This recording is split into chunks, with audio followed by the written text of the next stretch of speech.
Hi, welcome to my Career Drive Life.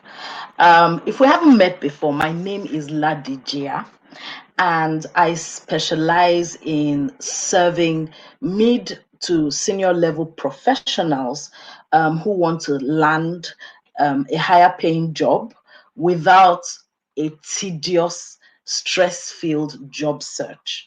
I've been doing this, well, not this, I've been doing HR consulting and recruiting, and more recently, career coaching for um, over 13 years. And I've served many professionals, partnering with them both to find the jobs that they desire and to manage their careers. This is career drive life. Sorry, my career drive life, and it's a live Q&A program designed to answer your concerns. Right. So before I go into the meat of the program, let me play our intro.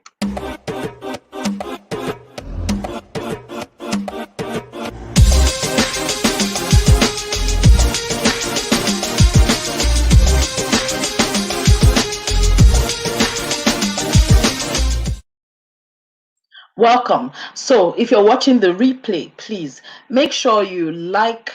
If you're watching it on Facebook, make sure you like the page. If you're watching it on YouTube, make sure you subscribe to the channel so that the next time we do this every week, Thursday, 12 noon every week. So the next time, but I also post other content, right?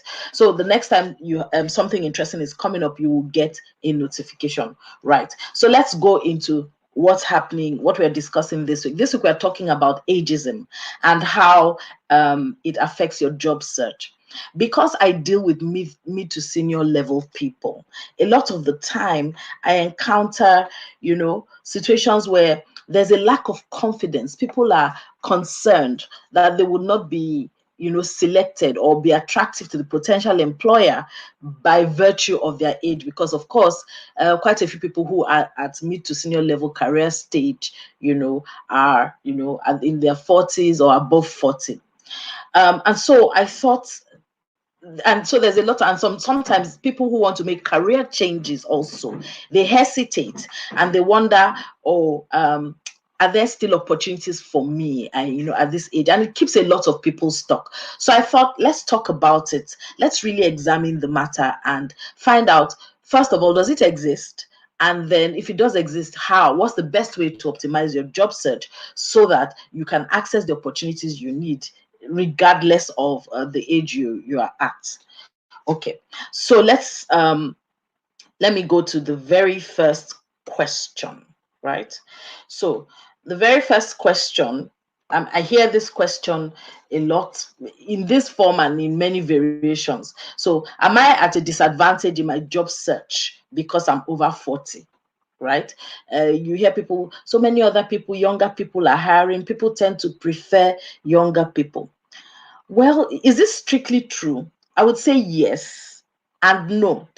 Clearly, there are biases. Everyone has biases, whether you're conscious of them or not. But more particularly, when it comes to, ageism in the workplace or in job search, it does exist. There are some industries that are notorious for this, right?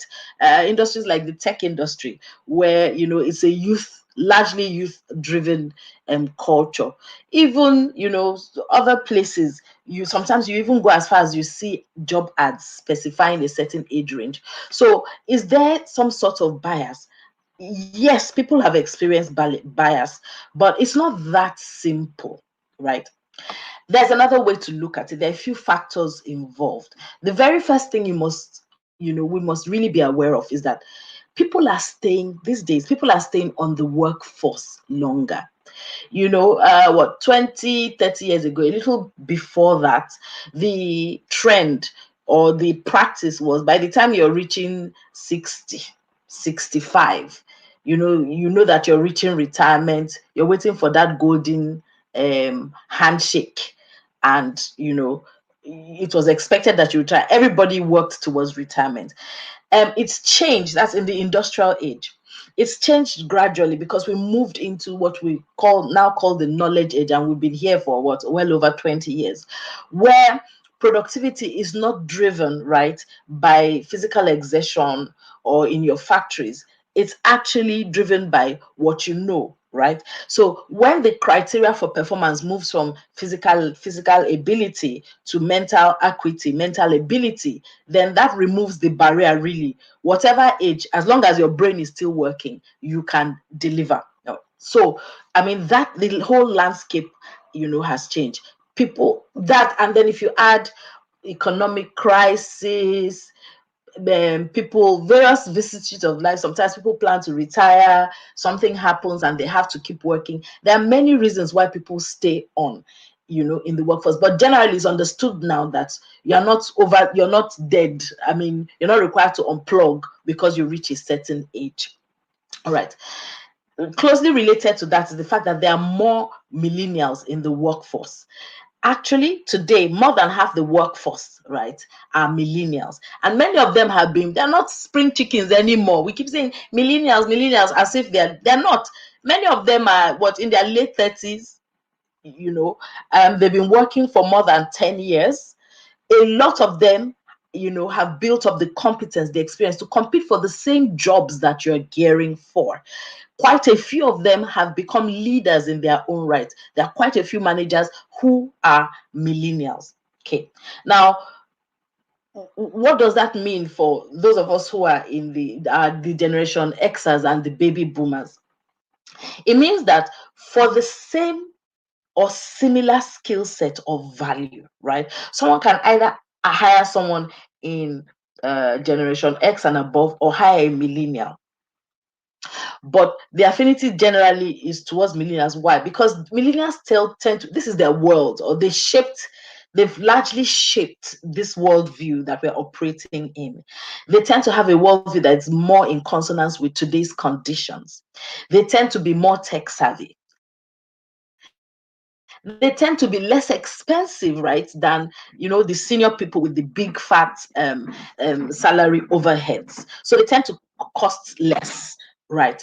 And also they tend to, this new culture of openness, open inquiry, direct feedback, collaboration rather than competition, understanding that everyone has something to give. It's not hierarchical, right? The general, world workplace view these days. And millennials are very comfortable operating in that environment. Therefore, to the mind of some employers, is if I can get the same value, right? Let me take someone who's more in consonance with today. Another factor that compounds it even more is that with globalization, employers now have access to other markets with vastly more talent. So there's a lot more people, right, competing for certain types of jobs. And then whether we like it or not, experience, right, can come with bad habits, right? And the older one is, the more likely one is to be stuck in certain ways. Have you ever heard the saying, you can't teach an old dog new tricks? Yes, that's one of the underlying drivers of certain biases that people experience with regard to age. Ultimately, this is not really about age. It's actually economics. It's about supply and demand. There is specific, number of types of job, right? And there are multiple sources of supply. Therefore, in thinking about this thing, don't think my age is against me. Think, how can I effectively compete in today's market? Don't make it about your age. It's about having the skills, the attitude, the mindset that employers want.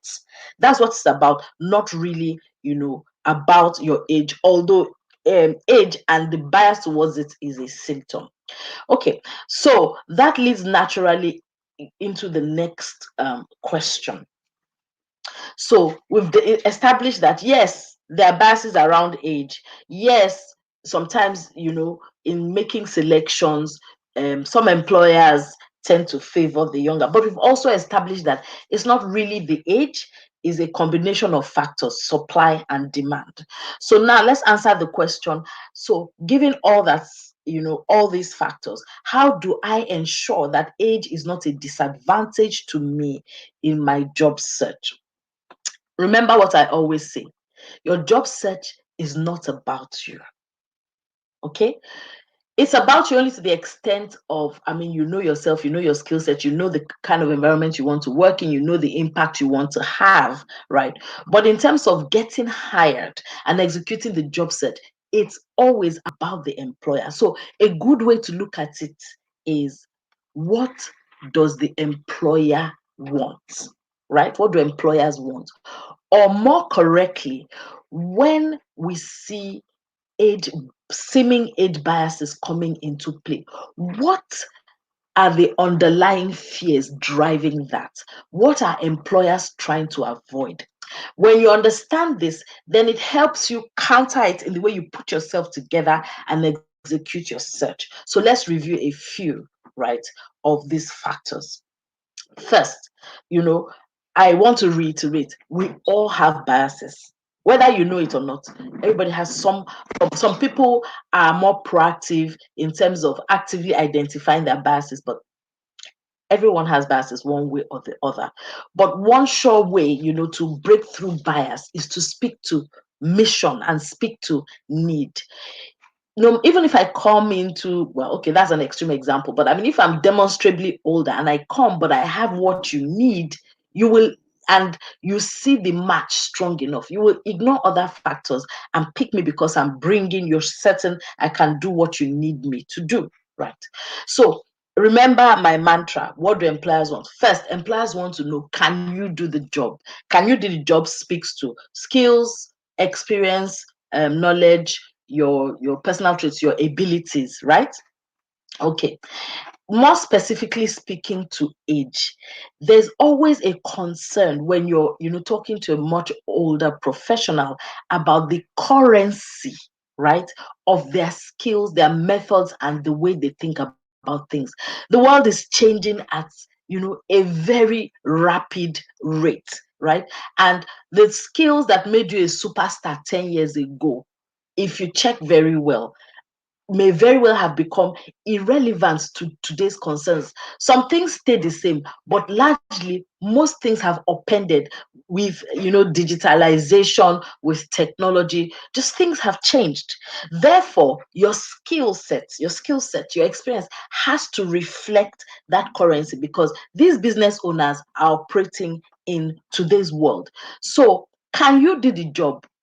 In putting together your answer to can you do the job, you must emphasize currency of your skills, of your approach, of your way to do things. This will become clearer as we discuss it a bit more. Another big concern with hiring older people is, do you have the energy and the enthusiasm? There's something about passion. Okay, so I always tell people, remember that um, businesses are in a competition. They don't operate in a vacuum. And the business that wins is the business that is able to consistently, right, deliver a competitive advantage. By the very nature of competitive advantage, it means going above and beyond what the job description is, what the stated effort is. So at every point in time, you will find that the winners, right, in the industry, in the marketplace, are companies that are outperforming their peers. And what do you need on it? And this cascades down to everybody in the organization. So what do you need as an individual to consistently outperform your peers? You need energy, a lot of energy. You need passion, you need, enthusiasm. That's what keeps people going through the difficult times and making the extra discretionary effort for competitive advantage. That's why energy is so important, right, to people. What does this mean for you in terms of age? Even if you are very introverted, you must then put yourself together, both in your personal branding and when you go to interviews and in your interactions, to demonstrate, energy, enthusiasm. Otherwise, people, and your passion for the thing that you set out to do. Otherwise, people assume this person will not have the energy to push through. So energy is very important. This also ties into the next thing. Well, before I go to the next point, what are you doing about keeping up your energy level? This is where your health comes in. This is where your lifestyle and your habits comes in. Go out, get exercise, get fit so that you're vibrant, right? Get fit in your body and get fit in your mind also. You cannot attract anyone, right, with a stale, listless, unhealthy outlook. So energy, both, first in your mind and then in your body. Then the other thing they want to know is, do you really want to work? Um, by the time they're talking to you, you're older, you're more experienced, there are many other things you could be doing, right? And a lot of the time, even though that's my next, but the point after this, they can't really afford to pay you top dollar in many cases, right? And so there's always that niggling, or sometimes they could even suspect that maybe this person doesn't really want to be working. They're working because they have to. If they had a chance, they would rather maybe be retired or be running their business. And, there's always some concern around, do you really want to? Will you give your all? Do you really want this job? Or are you taking this job on, right, because you have to get by? Now that we've understood that concern, what are some of the things that you can do, right, to allay those concerns or to address those concerns? One of the ways in which they are trying to assess, they will ask you, oh, what's your plan for the next 5 years, as an example. And you need to be ready to be open and be ready to discuss what your future plans are, and be able to demonstrate to them that you mean this, that this is what you would actually want to do, rather than just a stop gap. You need to be able to address those concerns. The next thing and this is really, really, really big for many reasons. The next thing that people are concerned about is agility. How flexible, right, will this older employee be? We live in an agile world.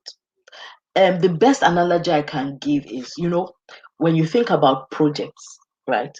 In the old days, in the previous dispensation, if you were going to run a project, you would capture the needs, do a needs analysis, then you would go back and do scope the project.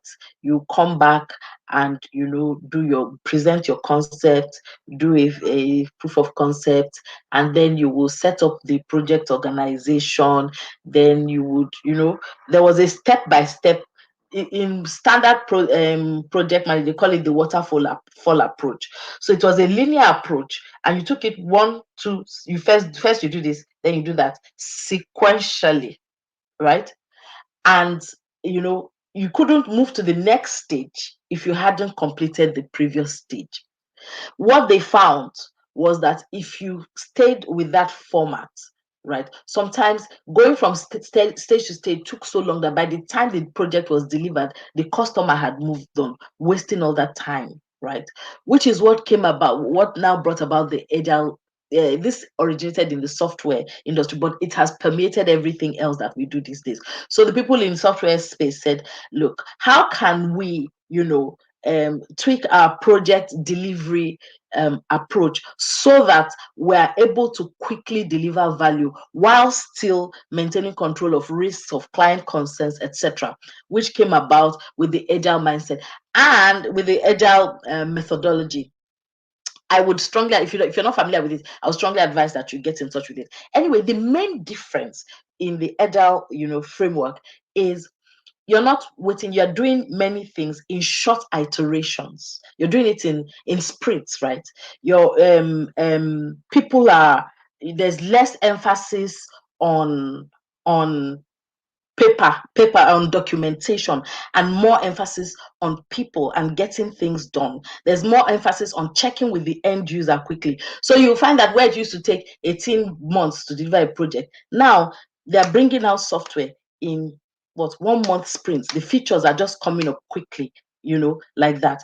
So if we take that mindset and bring it into the workplace, what that means is that you have to be ready to be dynamic, to do things quickly, to rapidly iterate, to quickly, recognize risk, recognize changes, apply those changes, adjust the way you do things. If you don't have an agile mindset, you have no hope of surviving in today's environment. So, can you become flexible? Change competent is what I call it. So, you're used to uncertainty, right? And you're prepared to respond while still, staying on mission and delivering. The next big concern is, technology. Millennials and others, they were born into this technology thing. They are tech natives. It's a bit of a disadvantage of this for the slightly older worker, because there are some people who are just learning how to do computing. Meanwhile, the younger, in fact, it's a pet peeve, right? For older people to say, oh, these young people, they're always on their phones, they're always on their tabs. You had better get tech native. You had better get tech savvy. You had better get, comfortable with not only the technological advances, right, that have taken place in your field, in your processes. You need to understand how tech is impacting, the improvement of, delivery in your particular field. But because you're operating in the whole culture, you need to understand how do people build relationships, collaborate, communicate, what language this, because there's a certain language. For instance, I know that since I started using Twitter actively, it's a disadvantage for me. I used to, consulting background, so I write reports. Communication is a strength, right? But since I started using Twitter, I find it helped me, because it helped me be brief. You have to deliver whatever thought you're delivering in 280 characters. IMing and all that. You need to be able to keep things simple, communicate, think powerful things in short bursts. That's just an example of how, being tech savvy, that whole, not just knowing how to use the technology, but understanding the whole culture and living it impacts. So you need to get up to speed. If you are not tech savvy, you had better get tech savvy now, not just in your own field, but in work tools, right? And in culture. A big thing is of how older people tend to resist change. You need to change that, right? Another huge concern for employers is, will this person, this older person, I have a workforce that the average age is 20 or 23, and I'm now looking to hire this 46-year-old to come in and manage them, right? That's already a challenge, because of the fit. But sometimes you can say, okay, because the person is older, authority figure, that may be easier. Sometimes it's the other way around. A 30-year-old CEO is hiring you, a 50-year-old, to come and, do a role, and most of the team is young. How you will fit with the team is a huge concern, whether you like it or not. And it's up to you to demonstrate to them that you will fit into their culture. So let me illustrate this. A long time ago, a few years back, I was doing some learning work, doing some learning work for a large bank, right, in Nigeria. And so we had gone in to go and meet with the manager responsible for learning in that organization. They were in the middle of one of these, um, change initiatives. It was being handled by one of the big four, right? And so they had been on this project for maybe 18 months. They were changing everything, culture, organizational transformation initiative, right? And they had the consultants from this big four consulting firm in the organization with them, working with them through this change. So we went in for this meeting, and one of the recommendations that the change consultants had made was that, we're in a new world. You should have a flatter. There's too much hierarchy. We need to make the organization flatter. And one of the things they had initiated was everybody was to call the first name basis, no more titles. And so that's the situation. So we walk into this manager's office, and we're sitting there, and she's telling us about this change that had come. I can't forget, she said, can you imagine these little children walking around in their suits and calling, Can you imagine one of them called me by name? And just as she was speaking, one of the young bright consultants opens the door, looks in, and says, "Oh, hi," and calls the first name. And she was so upset by it. I remember having a good laugh about it, right? But you know the thing, many of us are right there. Many of us want to be called Mr. This or Mrs. This, or especially for those of us who come from power distant cultures. You know, the culture where the elder is always right, right? And where you feel offended if an 18-year-old calls you by your first name. Listen to me. You need to get rid of that thinking now.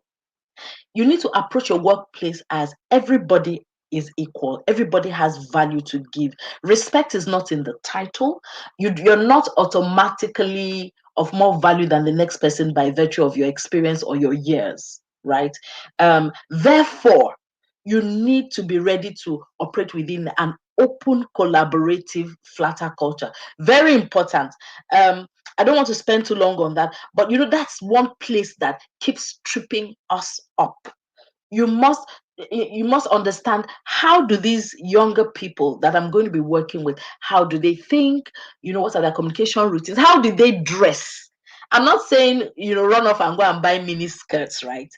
But at the same time, don't you know, go to work looking like a dinosaur. If you show up for the interview, you know, wearing some stiff, depending on the environment, dressed in a dated manner, it automatically dates you, right, and eliminates you. So you need to study the culture, and you need to be prepared to flex to fit. Okay. Then the next big one that employees, you know, are concerned about is cost. Many a time they hesitate because they feel they can't afford you, right? Several reasons. A lot of the time, you know, where you're coming from, your current salary, you know, or what you're asking for is at the top of their salary band.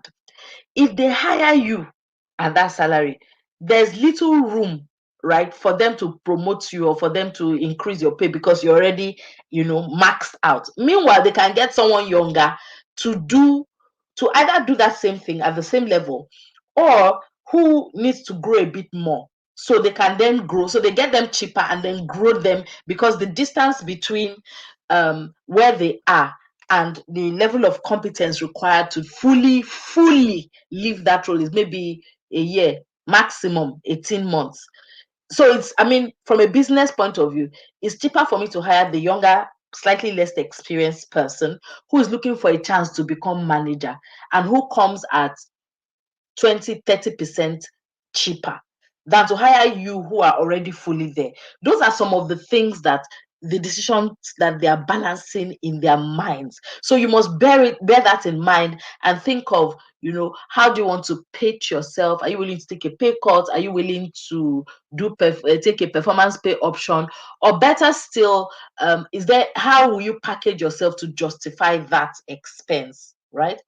Um, Last but not least, something that really concerns them, even though it's not politically correct, is you know, you're middle aged, you may have health issues. Okay. Yeah. Hey, Angela, welcome. All right. So Angela says workplace is workplace and should be viewed as such for positive progress. Yes, you know, in terms of there's no place for uh sorry to my non-Yoruba speaking audience, right? There's no place for show more age me. It's a joke, right? Where I come from, where before you talk to an older person, the next thing I remind you, do you know how old I am? There's no place for that attitude at all. You know, in the modern workplace. It's not by your age, it's about the value we're all creating together. You need to get used to that.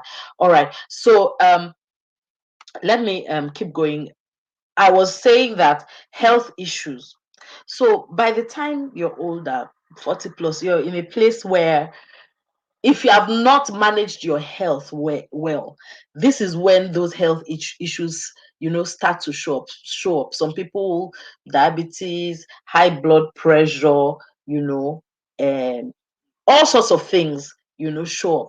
And of course, employers are concerned around, I don't want to have to keep giving someone time off sick or have to keep paying those bills, even though by law they are not supposed to ask you those questions. But there's always that concern, and it's important to factor it. So, as I said, you start from lifestyle issues. Make sure you're eating healthy, you're living healthy, you're being proactive. But even if you've arrived at a place where you have health issues, right? You do not, at the onset of the selection process, highlight those issues. Go through the selection process. Wait till when they're about to, you at offer making stage. And then, so if there are any accommodations they have to make for you by virtue of some disability or some health issue, that is the time to bring it up, right? By that time, they've gone through the whole process with you. They have, decided that they're kind of committed to you, right? And so it may not be a huge deal breaker, like if you had introduced it at the beginning of the conversation, right? At the middle of the beginning of the conversation, they don't know you, so it's easier to say, scratch this person out. But if they've gone through the whole process, they know you, they like you, they know you're the man for the job, and then you bring it up before you sign the offer. Though, don't take a job without being transparent about any issues that may come up, please. But address those health issues at the point of making and receiving the job offer. But the more effective thing is to just generally be healthy. So I've tried to give a quick summary, right, of what employer concerns are, and you should bear that in mind. Right. So I want to just quickly go. I'm almost out of time. I want to quickly take one more concern before I wrap up. And the last one I would take is, what can I do? Right. Let me find the question. Is what can I do? What are some changes I can make? Right. To I use this one. What are some changes that I can make to do better in the workplace, to get to fit better, to get hired more quickly as an older professional? I've already mentioned some. Get rid of that authority by seniority mindset. Kill it. It has no place in the workplace. Stay relevant, stay current. But now I want to just talk to it from the point of view of your career. So, from a strategic point of view, your main focus should be your relevance to the market, right? What does that mean? That therefore means that you must be on top of what's happening in your market, in your profession, and in your industry, right? And you must constantly dial that into what you're doing in building your skills, in building your experience, in communicating your value. You must stay current, right? Then the other thing is, you must now make a conscious effort to build your personal brand. You can't take it for granted anymore, right? So with your experience and everything that you have, you must then make the effort to bundle your skills, your experience into a unique value proposition that is harder to match, right? It goes back to that concept I keep talking about, niching, right? So an accountant, there are 1 million accountants, right? But in that whole pool, there are maybe 300,000 cost accountants, and in that pool of 300,000 cost accountants, there are maybe 20,000 cost accountants specializing in tech manufacturing, as an example. So really niche down and really put together your value proposition and communicate it. You must build your personal brand and communicate it regularly. Then you must build an agile strategy. The days where there was a job for life, they are long over. In your career planning, you shouldn't be projecting for 5 years. You should actually for think of your career in blocks of 2 to 3 years, right? And focus on every 2 to 3 years. I must come back and refresh my relevance, refresh my fit for market, refresh my unique value proposition. What do I need to learn? What do I need to change? What's relevant right now? Strategically, don't be a dinosaur. The fastest way to become a dinosaur is to relax and say, well, I'm tip top right now at this thing. Well, I'll check again in 5 years. You can't. You must stay, on top of it. For instance, very quickly, in HR, for instance, there was a time when personnel managers were all the rage. They knew how to manage absenteeism, get people to clock in and clock out, give them training when required, and do employee relations. That was all the rage. Are those things important today? Yes. But the conversation, then we moved to strategic HR, where we started saying HR has to have a seat at the table. You can't just be admin and personnel managers. You must be speaking to the business. You must be sitting, with the business decision makers and thinking of the business strategy from the point of view of, people as human capital. Now we've evolved to full digitalization. Not only is HR strategic, but HR has to then enable, particularly given the tech age. So the skills that HR people need now, are things like agile thinking, collaboration, design thinking. We are now hearing HR expressed as um, people experience managers, right? Rather than HR managers, that kind of thing. Every career is evolving. Stay on top of it. And so you must be intentional and strategic about how you're managing your career. Network, stay visible. Don't just hide away in that your job for the next 10 years. Then suddenly something happens and you're suddenly scrambling to look for a job. Nobody knows you in the market because you haven't bothered to build, your image and stay connected. Stay connected, to the main trends, to the mainstream, right? And be comfortable in trying new things. Let me move on to tactics and then I will wrap up. In terms of actual tactics, if you look at everything I've said from the beginning of this conversation, currency and relevance.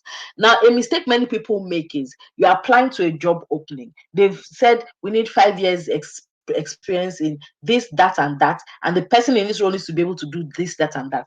I see too many CVs coming listing 30 years experience. I'm not asking you to lie. I'm asking you to focus. So actually focus your resume for every opportunity.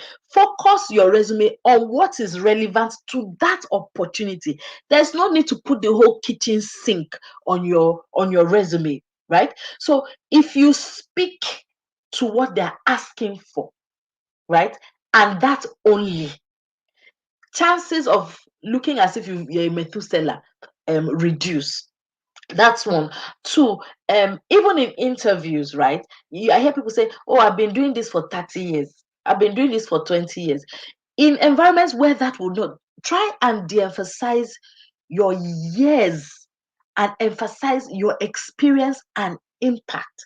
So, as against, I've been doing HR for, like I said at the beginning, for 13 years. I said it because it works for my context. When you want a coach, you want somebody who has the years of experience, right?